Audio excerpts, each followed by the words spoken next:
이제 다윗은 어떻게 하나님을 경험하는 이렇게 믿음이 뛰어난 사람이 되었는지 살펴보기 원합니다.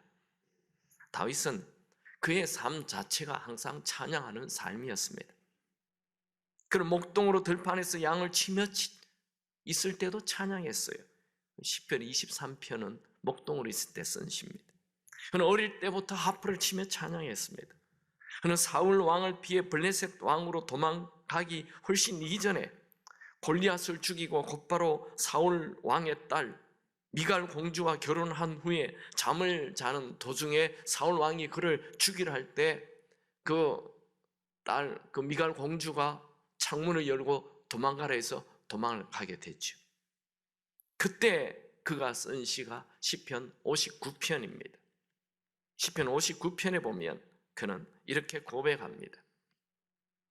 나는 주의 힘을 노래하며 아침에 주의 인자하심을 높이 부르오니 주는 나의 요새이시며 나의 환난 날의 피난처심이니이다. 나의 힘이시며 내가 주께 찬송하리오니 하나님은 나의 요새시며 나를 긍휼히 여기시는 하나님이시니다.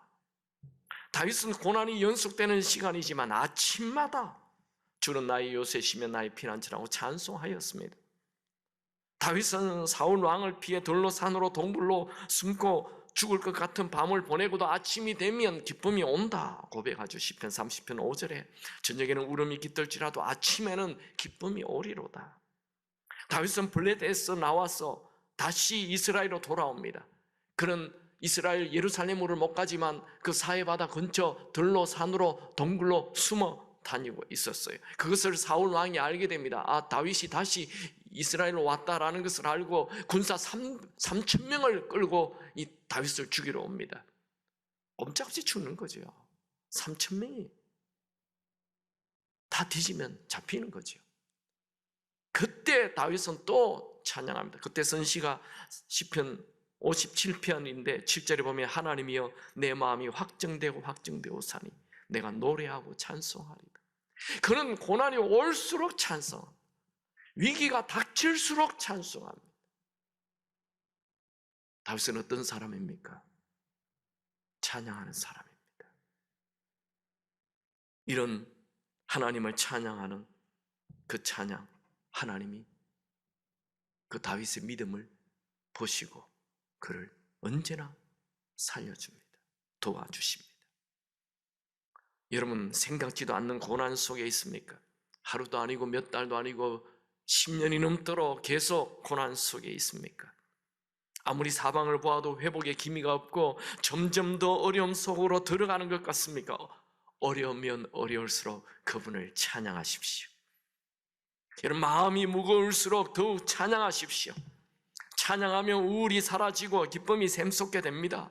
찬양하면 감옥 문이 열립니다. 찬양하면 전쟁도 이깁니다. 찬양은 사탄의 모든 악한 세력을 무너뜨리는 영적 무기입니다. 하나님은 우리가 어려울 때 노래하기를 원하십니다. 이것을 욥기에서 밤중에 노래하게 하시는 하나님이라고 표현합니다.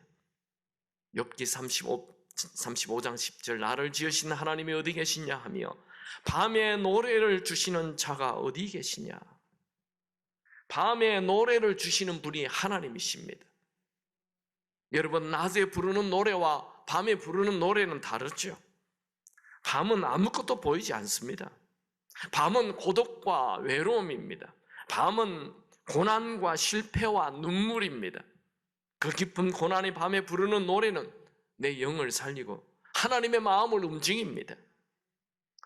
여러분, 우리는 하나님을 찬송하기 위해 지음받은 자입니다. 이사야 43장 21절 이 백성은 내가 나를 위하여 지었나니 나를 찬송하게 하려 함이니라. 여러분, 기독교는 노래로 시작해서 노래로 끝나는 종교입니다. 기독교는 베들레헴 말구유에서 시작된 천군 천사의 축하 찬송과 목자들의 노래로 시작하여 요한계시록의 대합창으로 끝이 납니다.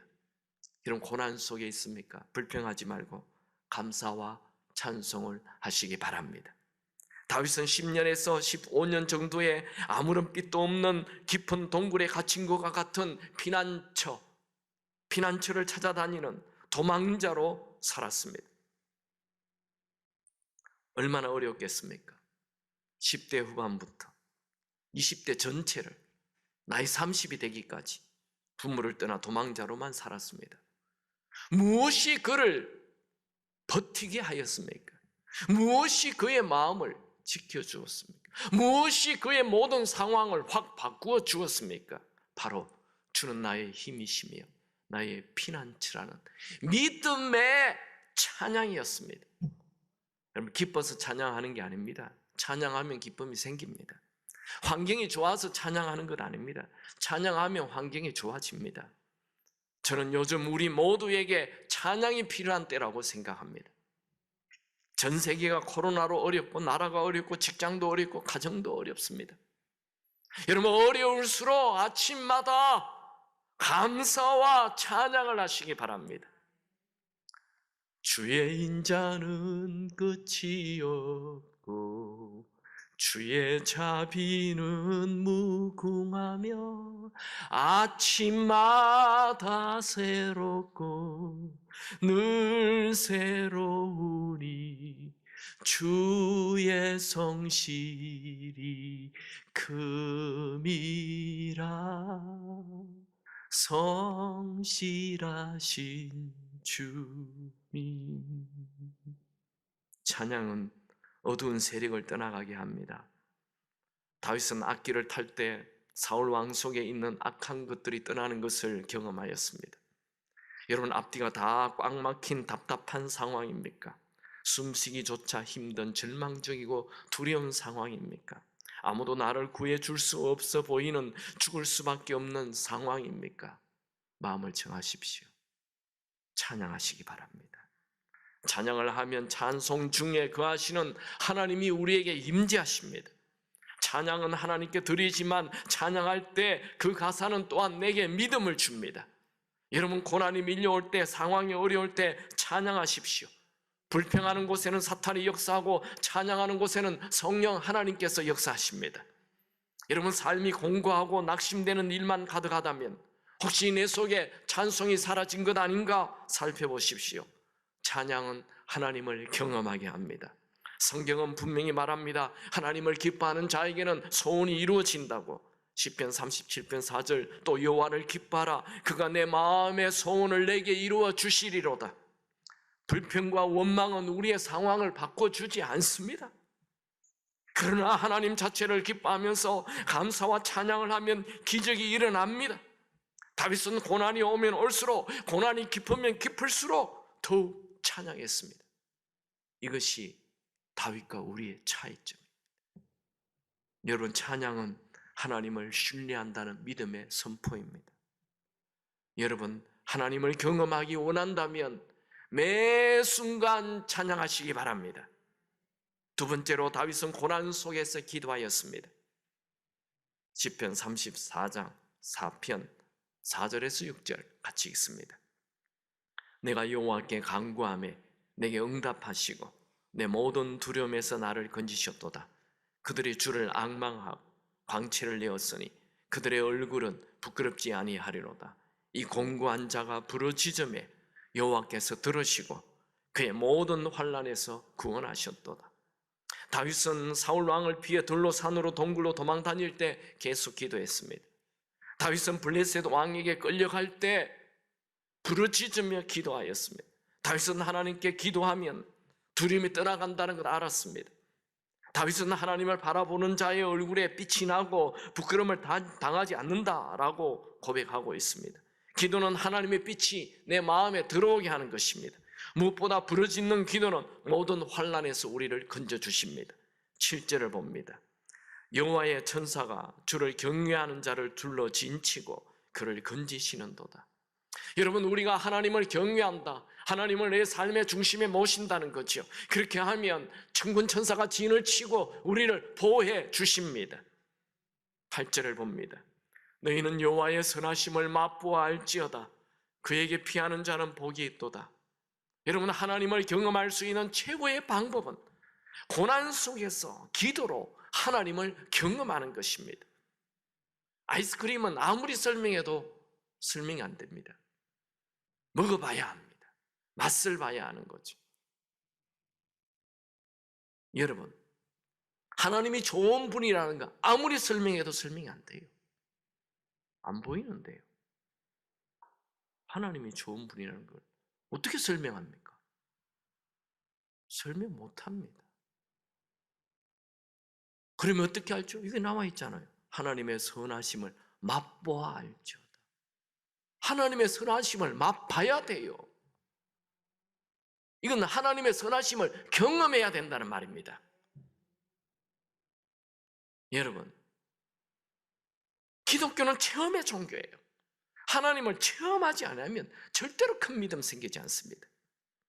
물론 말씀 듣는 것은 믿음이 자라는데 도움을 줍니다. 그러나 그것만으로 안 됩니다. 내가 체험해야 돼요. 이 자전거 타는 것은 이론으로 못 배워요. 자전거 이거 앞에 타면 바람이 오면 마찰이 어떻고 뭐 미분 조건 아무리 해도 그거 자전거 못 타요. 자전거는 이론으로 배우는 게 아니고 직접 그냥 타봐야 돼요. 넘어지고 자빠지고 깨지면서 하다 보다 자전거 타게 되는 거예요. 오늘날 그리스도인들의 믿음이 약한 것은 하나님을 너무 이론으로 알았지 하나님을 체험하지 못해서 그렇습니다. 하나님을 체험한 사람은 죽는 것도 겁이 안 납니다. 곤란히 코로나라면 걱정도 안 합니다. 근데 하나님을 체험하지 못한 사람은 상식이 하나님 위에 있어요. 여러분, 우리는 우리의 이성과 상식을 뛰어넘는 하나님을 믿어야 합니다. 하나님을 체험하는 것은 고난을 통해 됩니다. 고난은 하나님을 체험하는 기회입니다. 다시 본문으로 돌아가서 시편 34편 9절 10절을 읽습니다. 너희 성도들아 여호와를 경외하라. 그를 경외하는 자에게는 부족함이 없도다. 젊은 사자는 궁핍하여 주릴지라도 여호와를 찾는 자는 모든 좋은 것에 부족함이 없으리로다. 다윗은 하나님을 경외하는 자, 곧 하나님을 삶의 중심으로 모시고 사는 자는 부족함이 없다고 말합니다. 이것은 다윗의 경험에서 나오는 신앙 고백입니다. 지금 다윗이 이 시를 쓰고 있는 때는 그가 왕이 되었거나 인생의 성공을 할 때 쓴 시가 아닙니다. 지금 그는 사울 왕을 피해 블레셋에 도망가서 체포되어 미친 사람처럼 행동하다가 겨우 풀려났습니다. 그때 쓴 시예요. 그러니까 가진 게 하나도 없죠. 그래도 그는 부족함이 하나도 없다 말합니다. 이것은 하나님 때문에 오는 평안함과 안정감과 포만감을 말합니다. 다윗은 부족함이 없습니다. 모든 좋은 것에 부족함이 없다. 최고의 만족을 말합니다. 이게 다윗은 젊은 사자라 할지라도 궁핍하고 줄일지라도 하나님을 찾는 자에는 모든 것에 좋은 것에 부족함이 없다 말합니다. 젊은 사자는 맹수 중에 가장 힘이 센 자를 말하죠. 젊은 사자는 절대 줄이지 않습니다. 젊은 사자는 자기 힘으로 얼마든지 먹이를 찾을 수 있습니다. 그런데 젊은 사자가 줄인다는 것은 극심한 자연재해를 말합니다. 오늘날로 표현한다면 잘 나가는 대통령이라 왕이라 할지라도 자연재해, 전염병이 오면 부족하고 불안하고 하나님을 찾는 자는 반면에 부족함이 없다 이 말입니다.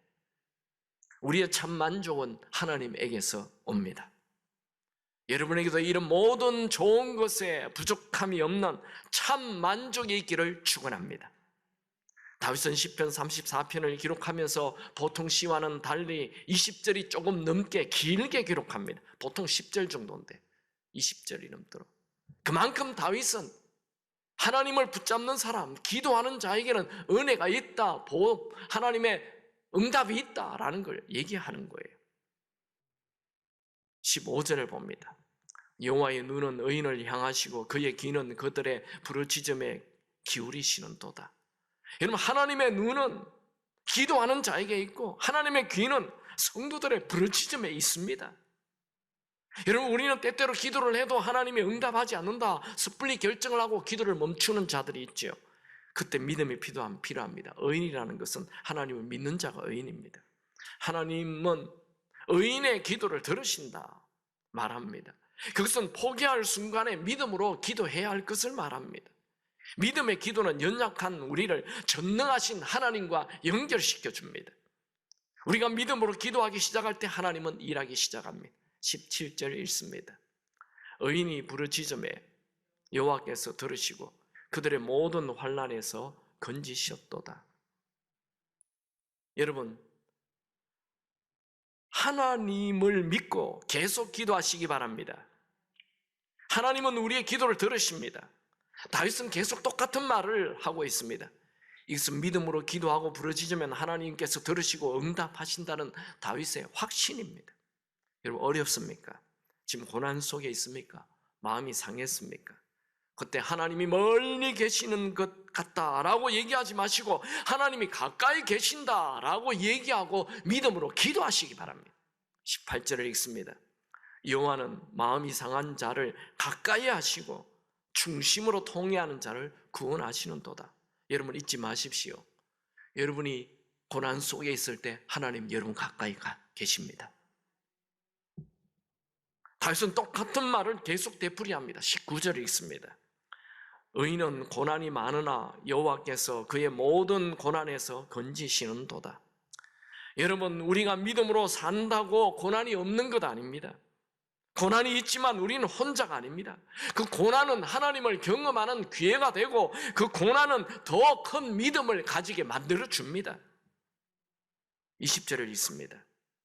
그의 모든 뼈를 보호하시며 그 중에서 하나도 꺾이지 아니하도다. 다윗은 수많은 전쟁을 치렀지만 그의 고백처럼 뼈 하나 상하지 않았습니다. 여러분들도 믿음으로 손가락 하나 다치지 않기를 축원합니다. 여러분, 고난이 있습니까? 죄를 지었습니까? 큰 실수를 하였습니까? 하나님께 피하십시오. 하나님께서 지켜주실 것입니다. 그것이 마지막 22절입니다. 같이 읽죠. 여호와께서 그의 종들의 영혼을 속량하시나니 그에게 피하는 자는 다 벌을 받지 아니하리로다. 다윗은 10대 후반부터 도망자로, 피난자로 들로산으로 나이 30세까지 13년에서 15년 정도 살았습니다. 그러나 그는 낙심하거나 무너지지 않았습니다. 그는 하루 이틀의 고난이 아닙니다. 10년이 넘는 고난 속에 살았지만 저녁에는 울음이 깃들지라도 아침에는 기쁨이 온다 하며 믿음으로 기대가 넘치는 삶을 살았습니다. 결국 다윗은 그의 믿음대로 나이 30에 갑자기 사울 왕이 죽고 그가 이스라엘의 왕이 되었습니다. 아니, 사울 왕이 죽을 나이가 아니었습니다. 그런데 사울 왕이 죽어버렸어요. 그리고 자기가 왕이 되었어요. 나이 30에 왕이 됩니다. 그는 기도한 대로 되었어요. 그는 믿음대로 되었어요. 여러분, 우리 인생은 기도하는 대로 됩니다. 우리 인생은 기도대로, 믿음대로 됩니다. 어떻게 다윗은 그런 큰 믿음을 가졌습니까? 그는 매일 고난 속에서 하나님을 경험했기 때문입니다. 말씀을 정리합시다. 첫 번째로, 그는 찬양 속에서 하나님을 경험했습니다. 감사 찬양은 기적을 불러오는 통로입니다. 감사 찬양은 하늘의 보좌를 내 삶에 무한대로 끌어오게 합니다. 여러분, 고난 속에 있습니까? 감사하십시오. 찬양하십시오. 다윗에게 찬양은 습관이었고 버릇이었습니다. 그는 눈만 뜨면 하나님께 감사 찬양을 하였습니다.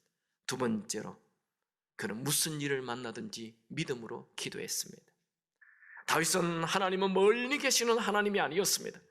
바로 그의 눈앞에 하나님이 언제나 계셨습니다. 다윗은 인생에 나타나는 모든 고난을 다 하나님을 경험하는 기회로 삼았습니다. 여러분, 기도는 이 땅에 사는 인간이 하늘에 계신 하나님을 붙잡을 수 있는 긴 손입니다. 기도는 믿음의 사람만 할 수 있는 신비입니다.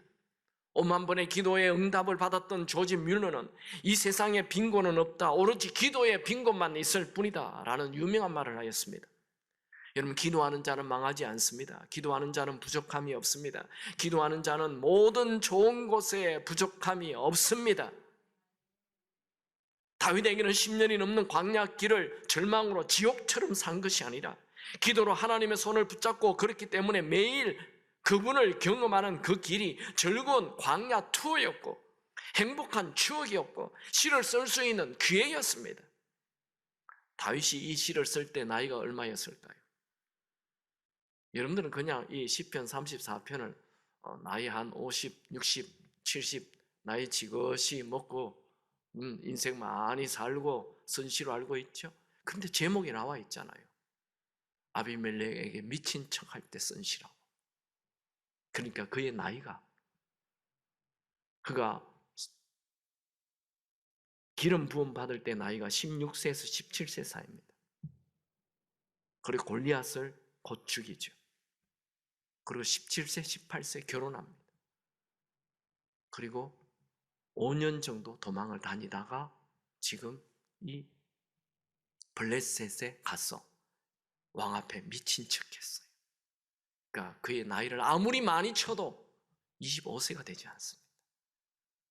23세에서 25세. 그때 그는 이런 위대한 시를 썼습니다. 정말 이해가 안 돼요. 어떻게 그가 이렇게 위대한 시를 쓸 수 있습니까?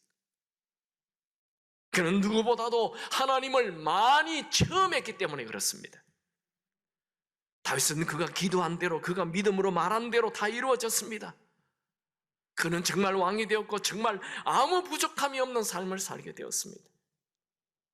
여러분, 우리 믿음은 얼마나 작은지요. 작은 믿음은 겨우 천국 가게 합니다. 그러나 큰 믿음은 천국을 이 땅에 오게 합니다. 여러분, 큰 믿음으로 이 땅에서 지옥처럼 살지 마시고 이 땅에서 천국처럼 사시기 바랍니다. 그는 말합니다. 지금 미친 척하고 다니는데 부족함이 없다. 나에게 좋은 것에 더 부족함이 없다. 그렇게 말했습니다. 이야, 그 말 한 대로 다 되잖아요. 그 믿음의 고백대로 다 되잖아요.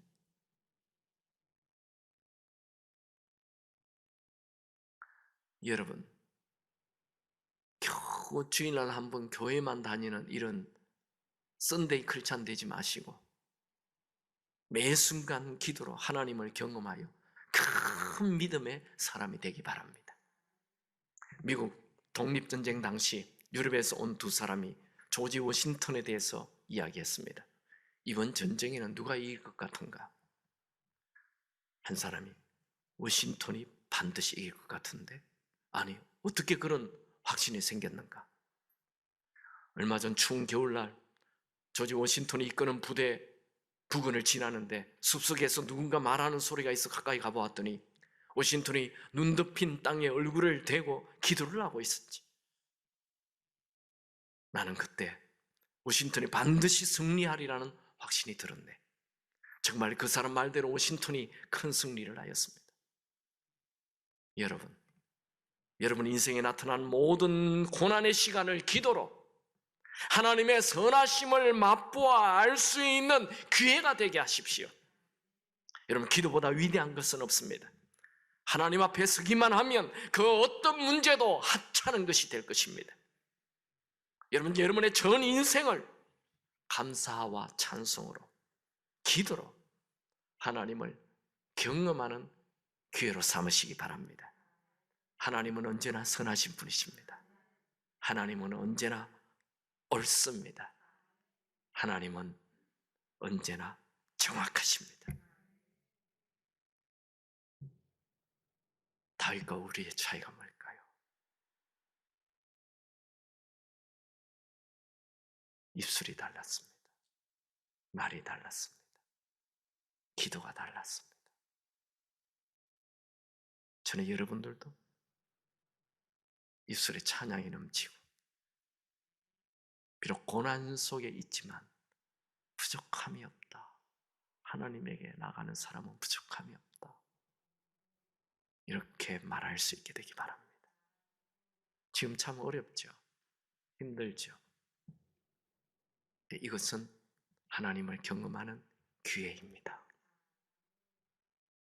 하나님은 우리가 편안하게 살다가 하나님 멀리하고 겨우 천국에 오는 것만 원치 않습니다.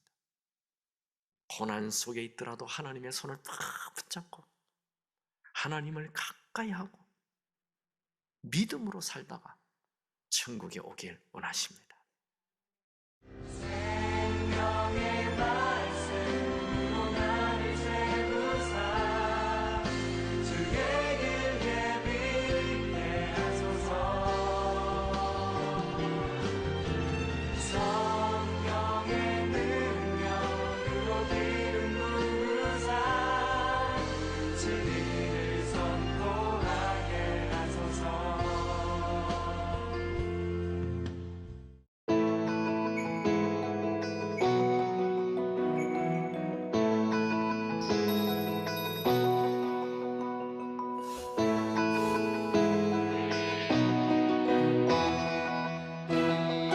주옵소서.